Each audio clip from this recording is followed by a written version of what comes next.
senantiasa mengulang-ulang syahadatnya kembali, karena merasa begitu was-wasnya menyerang, dia telah murtad, kemudian dia syahadat kembali, kemudian dia murtad kembali, dia bersyahadat kembali, demikian seterusnya.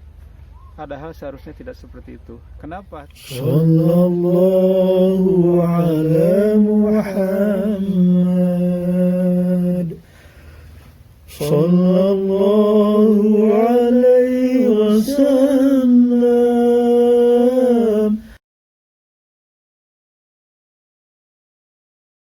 Assalamualaikum sahabat, apa kabar? Saya Kang Nu atau Kang Cepi dari rumahcahaya.com. Seperti di video sebelumnya, pada video kali ini pun saya ingin mengobrolkan atau ngobrolin masalah penyakit was-was. Nah, bagi orang yang menderita was-was ini, penyakit ini dirasa sangat mengganggu sekali. Dari dia bangun tidur hingga dia tidur kembali, seolah penyakit ini tidak atau membuat hidupnya itu sudah serasa tidak normal seperti orang kebanyakan. Mungkin yang bisa membuatnya tenang itu ya hanya tidurnya itu, karena dia tidak mengingatnya sama sekali. Kecuali memang kalau penyakitnya juga memang ikut di dalam mimpinya. Nah, yang lebih parah itu penyakit was-was ini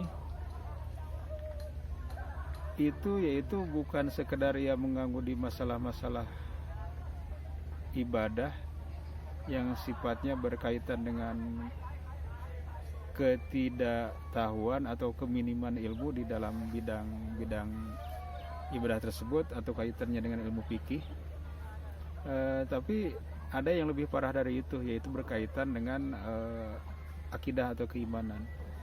Karena seringkali orang yang terkena was-was ini diserang juga pemikirannya atau lintasan hatinya dengan lintasan hati yang sangat bertentangan dengan akidah. Tapi sebetulnya hal ini insya Allah tidak menjadi masalah yang besar, seandainya si penderita menyadari bahwa hal ini adalah bukan kehendaknya, tapi ini semata-mata lintasan hati karena bisikan setan yang membisikkan atau membuat was-was di dalam dadanya, sehingga seharusnya dengan adanya lintasan hati tadi, dia tidak khawatir akan bahwa hal-hal atau was-was yang berkaitan atau menyerang akidah atau keimanan tadi akan membuatnya menjadi orang yang berdosa. Nah, kenapa orang yang was-was terutama di masalah akidah itu biasanya sangat menderita? Karena was-was atau bisikan setan di dalam dadanya itu membisikkan sesuatu yang memang kalau dilakukan sama orang yang normal, bukan karena was-was ya. Karena kalau orang yang was-was ini orang yang sakit ya, jadi bukan sesuatu yang diinginkan atau disengaja untuk sakit gitu atau untuk was-was. Nah, kalau sama orang yang anggaplah orang yang sehat gitu, memang bisa menimbulkan kesyirikan atau bahkan kekufuran, bahkan bisa murtad, keluar dari agama Islam. Karena was-was yang terjadi itu biasanya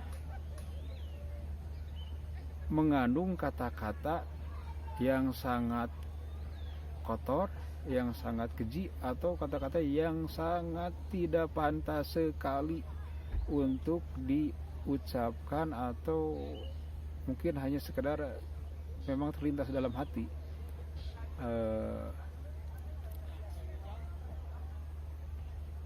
Nah, kata-kata ini tidak akan saya bahas atau tidak akan saya sebutkan di sini, karena kalau orang-orang yang menderita was-was seperti ini mungkin sudah tahulah apa yang saya maksud. Cuman yang jadi masalah itu bagi orang yang terkena was-was semacam ini, dia seringkali bisa dibilang hampir putus asa. Ia seringkali merasa sudah sangat berdosa besar, sudah kafir, sudah menjadi orang yang murtad. Sehingga orang yang terkena penyakit was-was yang berkaitan dengan akidah ini, dia itu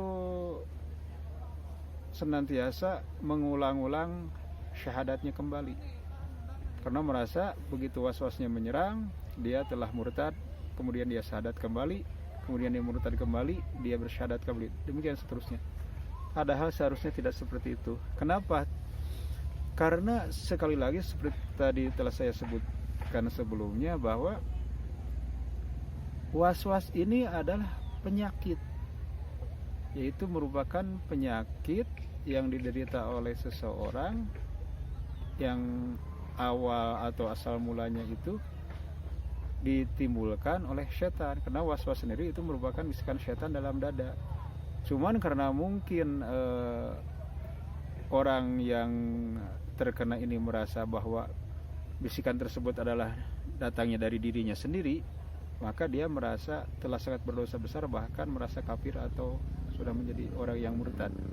Padahal sekali lagi, was-was ini merupakan bisikan syaitan, bukan kehendak dirinya atau kehendak kita orang-orang yang terkena was-was. Jadi jangan sampai khawatir bahwa dengan adanya was-was apapun akan menjadikan dosa, karena insya Allah tidak akan menjadi dosa, apalagi dosa yang besar, karena hal ini bukan keinginan kita si penderitanya, tapi semata-mata penyakit yang ditimbulkan oleh setan. Karena itu tenang, jangan panik, tidak usah mengulang syahadat kembali, tidak usah beristighfar terus menerus akibat penyakit ini, tapi biarkan, jangan sampai dipikirkan. Kemudian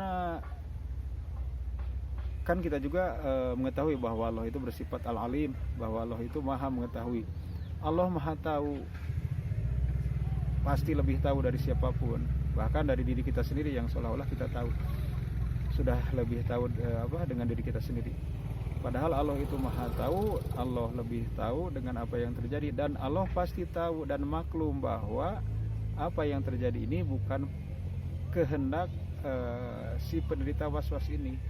Jadi sekotor apapun, sekeji apapun, sehina apapun kata-kata atau lintasan hati, atau bahkan mungkin kalau sampai terucapkan gitu kan oleh penderitanya, ini tidak akan menjadikan dia menjadi seorang yang berdosa besar atau murtad, karena itu adalah penyakit yang ditimbulkan oleh syaitan.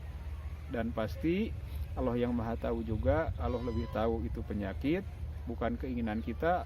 Allah tahu itu bukan hal yang kita kehendaki, dan pasti Allah sangat maklum dengan keadaan kita tersebut, dan insya Allah Allah akan memaafkan. Jadi jangan sampai penyakit ini terus dipikirkan, karena kalau terus dipikirkan bukannya nanti malah membuat yang menderita was-was ini sembuh, tapi bahkan nanti biasanya was-wasnya akan bertambah parah, bahkan akan datang was-was yang lain dalam bentuk-bentuk yang berbeda atau yang baru. Karena hal itu maka acuhkanlah. Karena dengan diacuhkan nanti lama-lama atau perlahan nanti akan menghilang dan akan sembuh insya Allah. Assalam.